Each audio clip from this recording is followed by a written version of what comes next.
नमस्कार, कोटपुतली एजुकेशन में आपका हार्दिक स्वागत है। मैं पंकज शेरावत उपस्थित हूं आपके सामने महत्वपूर्ण जानकारी लेकर।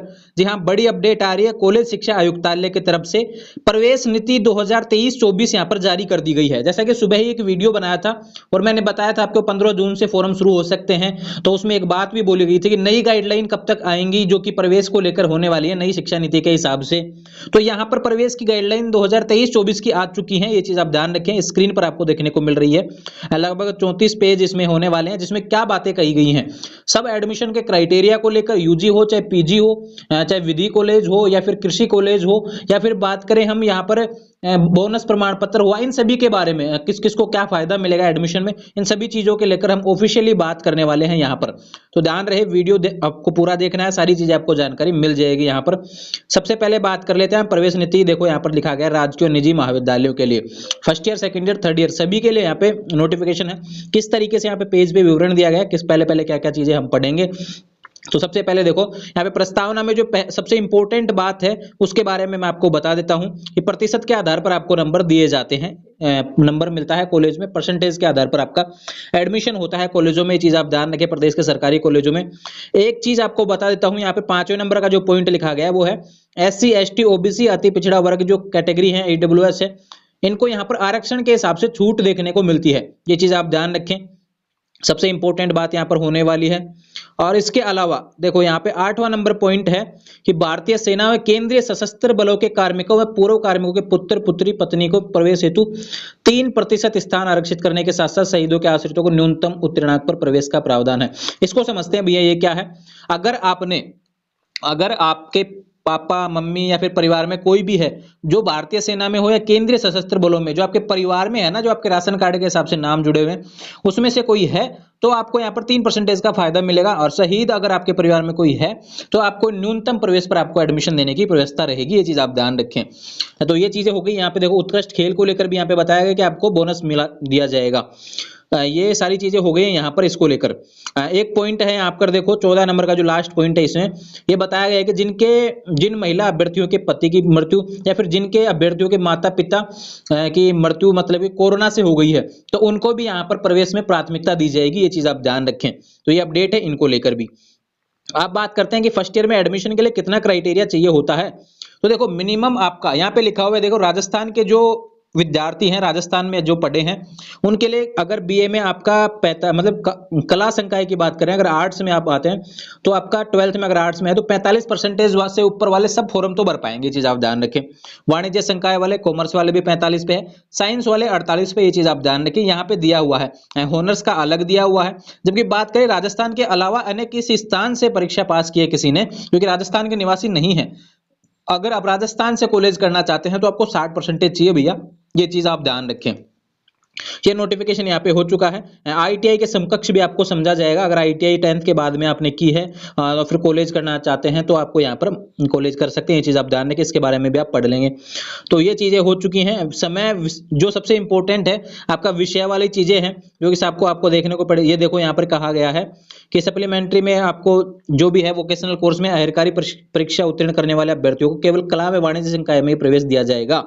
व्यवसायिक पाठ्यक्रम जिन्होंने भी किया है, जिन्होंने भी मतलब ये चीज आप ध्यान रखें, ITI वगैरह वोकेशनल कोर्स वगैरह किए हैं, इन अभ्यर्थियों की प्रवेश योग्यता सूची में विवर्तन निर्धारित करने तो अहर्कारी परीक्षा के प्राप्तांक प्रतिशत से 5% अंक घटा दिए जाएंगे।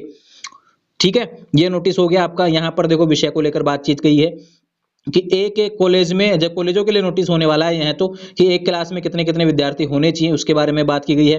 अंतराल के पश्चात प्रवेश, किसी का गैप लग गया तो इसके बारे में यहाँ पर बताया गया है। ये चीज आप ध्यान रखें। लेकिन अंतराल संबंधी उपयुक्त नियम मुखबधिर दृष्टिहीन अभ्यर्थियों, महिला अभ्यर्थियों पर लागू नहीं होंगे। ये चीज आप ध्यान रखें। बात करें यहाँ पर और जो इंपॉर्टेंट नोटिस है उसके बारे में हम बात करेंगे, जो मतलब कि अक्सर जो हमें ध्यान रखने होते हैं। जैसे कृषि कॉलेज है, अगर आप एग्रीकल्चर से करना चाहते हैं तो आपको देखो यहाँ पर पहले ही कह दिया गया है कि जेट एक एग्जाम होता है, उसके तहत ही एडमिशन देना होता है। वो एंट्रेंस एग्जाम होता है, उसका एडमिशन आपका परसेंटेज बेस पे नहीं होता है। ये चीज आप ध्यान रखें। ये कृषि कॉलेज से रिलेटेड हो गया।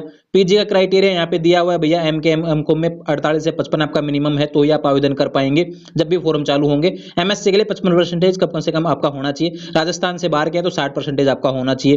ये सारी जानकारी आपको मिलती रहेगी और हमारे जो टेलीग्राम चैनल पर उस पर अपलोड कर दिया गया है PDF, वहां से आप देख लेंगे।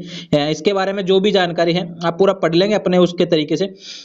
अब देखो यहाँ पे वरीयता निर्धारण के बारे में भी बात गई है कि 2 अगर नंबर एक साम आ जाते हैं तो उसको किस हिसाब से मिलेगा नंबर, बोनस वाला किस हिसाब से ऐड होगा, भिन्न संकाय में प्रवेश हेतु ये सारी चीजें आपके देखने को मिलेंगी। कि मान लो 12th में कोई संकाय रहा है और अब जाते हैं, अब मान लो जैसे 12th में साइंस रहा और अब बीए में चले जाएंगे तो 5% की आपकी कमी हो जाएगी, ये चीज आप ध्यान रखें। और कैटेगरी वाइज आपको वहाँ पे एडमिशन लिया जाएगा। ऑनर्स के विद्यार्थियों के लिए भी नोटिस है यहाँ पर, ऑनर्स में किस हिसाब से आपके सब्जेक्ट के नंबर होंगे, सब्सिडरी विषय किस हिसाब से लिए जाएंगे, ये सारी जानकारी आपको अवेलेबल है।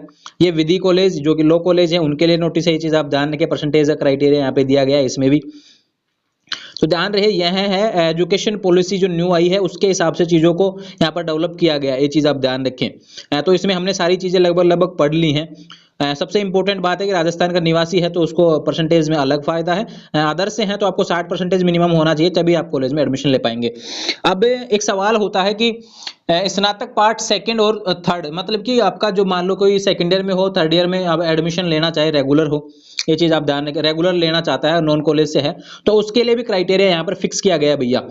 हालांकि पीजी में वाले रेगुलर नहीं हो सकते, नॉन से, ये चीज आप ध्यान रखें। पीजी में कोई नॉन से है तो नॉन से ही रहेगा और रेगुलर से है तो रेगुलर ही रहेगा, ये चीज आप ध्यान रखें। रेगुलर से नॉन हो सकता है लेकिन नॉन से रेगुलर नहीं हो सकता है, ये पीजी का है। लेकिन सेकंड ईयर और थर्ड ईयर वाले, सेकंड ईयर में अगर मान लो फर्स्ट ईयर में कोई नॉन से है तो सेकंड ईयर में रेगुलर हो सकता है, ऐसा भी नोटिस है, ये चीज आप ध्यान रखें। तो ये सारी जानकारी मैंने आपको बता दी है। सप्लीमेंट्री वालों के लिए भी नोटिस है कि किस हिसाब से उनका वो किया जाएगा। ये देखो यहाँ पे पहली ही चीजें क्लियर कर दी गई है कि सोमपाठी अभ्यर्थियों की प्रवेश पात्रता, आपका कोई भी पेपर ड्यू नहीं होना चाहिए फर्स्ट ईयर में अगर आप सेकंड ईयर में रेगुलर होना चाहते हैं तो, और 50% आपका मिनिमम आपका होना चाहिए, ये चीज आप ध्यान रखें तभी आपको। और दूसरी चीज क्या है कि किस सीटों में, मतलब कॉलेज में सीट खाली भी होनी चाहिए जब भी आप नॉन से रेगुलर हो पाएंगे। इसको लेकर जब नोटिस आएगा तो मैं आपको बता दूंगा अलग तरीके से, ये चीज आप ध्यान रखें। तो ये अपडेट है आपकी जो सारी मैंने बता दी है एजुकेशन पॉलिसी को लेकर। इससे संबंधित अगर आपका और भी कोई सवाल है तो चैनल पे कमेंट कर देना। आपको लगता है कि एजुकेशन पॉलिसी में आपको मतलब कि कोई दिक्कत आ रही है समझने में, देखो यहाँ पर बताया गया एनसीसी वगैरह के लिए, तो यहाँ पर भी आपको भैया बोनस दिया जाएगा, ये चीज आप ध्यान रखें। बोनस की बात की गई है यहाँ पर, आप देख सकते हैं स्क्रीन पर आपको देखने को मिल रहा है, ये नेटवर्क की प्रॉब्लम आ रही है। तो ये यहाँ पर कहा गया है कि इनके तहत भविष्य में आप चाहते हैं कि आपको एनसीसी मिले, एनएसएस मिले, तो उसको लेकर भी एडमिशन फॉर्म निकलते हैं कॉलेजों की तरफ से, ये चीज आप ध्यान रखें। ये सारी जानकारी मैंने आपको अवेलेबल करवा दी है। हालांकि मैं आपको एक चीज बता देता हूं कि अभी वेबसाइट पर ये अपलोड नहीं हुआ है जब तक मैं वीडियो बना रहा हूं, उसके बाद में अपलोड हो जाएगा, उसके बाद में अपलोड हो जाएगा। और जैसे ही अपलोड होगा सारी चीजें आपको देखने को मिल जाएंगी, वहां पर उसको पढ़ लेंगे। पीडीएफ भी आपको अवेलेबल करवा देता हूं हमारे टेलीग्राम चैनल पर, कहीं कोई कंफ्यूजन इसको लेकर नहीं रहेगा, ये चीज आप ध्यान रखें। उपयुक्त लाभों के लिए खेल कूद मान्य कौन कौन से होते हैं जो आपको सर्टिफिकेट लगाएंगे, अगर इनका सर्टिफिकेट आप लगाते हैं तो आपको बोनस भी मिलेगा, ये चीज आप ध्यान रखें। एनसीसी हुआ, इन सभी का जो परसेंटेज क्राइटेरिया होता है, किसी ने मान लो स्कूल में एनसीसी लिया हुआ है, किस तरीके का सर्टिफिकेट आपके पास है तो उसका कितना परसेंटेज मिलता है, वो जानकारी इसमें दी हुई है। तो ध्यान रहे आने वाले समय में ऐसे ही अपडेट्स के लिए चैनल को सब्सक्राइब करें, बेल आइकन प्रेस करें। हालांकि इसके बारे में सेम मैं ये कह सकता हूं कि पिछले जो वीडियो बनाए हैं मैंने वो सारी जानकारी इसमें अवेलेबल है और वीडियो में पहले ही आपको बता रखी है। सरकारी कॉलेज एडमिशन 2023-24 के नाम से एक प्लेलिस्ट बनी हुई है अपनी, उसको अपन देख लेंगे, उसमें सारी जानकारी आपको अवेलेबल है भैया, किसको कितना परसेंटेज बोनस मिलता है, कैसे एडमिशन होता है, सारी जानकारी आपको अवेलेबल करवा रखी है। तो ध्यान रहे आने वाले समय में ऐसे ही अपडेट्स के लिए चैनल को सब्सक्राइब करें, बेल आइकन प्रेस करें। कहीं कोई सवाल आपका रह गया है तो चैनल पे कमेंट कर देना। डेली एजुकेशनल अपडेट्स के लिए इंस्टाग्राम पे जुड़ जाएंगे जहां पर मुझसे बात भी हो सकती है अगर एडमिशन से रिलेटेड कोई सवाल आपका रहता है तो। ध्यान रहे सरकारी कॉलेज के विद्यार्थी जो एडमिशन लेना चाह रहे हैं नोटिस को पीडीएफ के माध्यम से पढ़ लेंगे, टेलीग्राम चैनल के माध्यम से, और बहुत जल्द आपके फॉर्म शुरू होने वाले हैं। जैसे शुरू होंगे आपका वीडियो मिल जाएगा कंप्लीट डिटेल्स के साथ में, सारी चीजें बताने वाला हूं। पिछला सरकारी कॉलेज 2022-23 का प्लेलिस्ट देख लेना भैया, पूरा जब से आपका एडमिशन होता है, जब तक आपका एग्जाम लगता है, सारी अपडेट मैं अवेलेबल करवाता हूं। तो चैनल जरूर सब्सक्राइब कर लेना, आपके लिए बहुत महत्वपूर्ण होने वाला है। एडमिशन से रिलेटेड, स्कॉलरशिप से रिलेटेड, स्कूटी के फॉर्म से रिलेटेड, और भी बहुत सी ऐसी चीजें, एग्जाम फॉर्म हो गया, रिजल्ट हो गया, गैस पेपर हो गए, सारी चीजें आपको अवेलेबल होंगी। बस आप टेलीग्राम चैनल ज्वाइन कर लीजिए, यूट्यूब चैनल सब्सक्राइब कर लीजिए, इंस्टाग्राम के माध्यम से जुड़ जाइए। Thank you.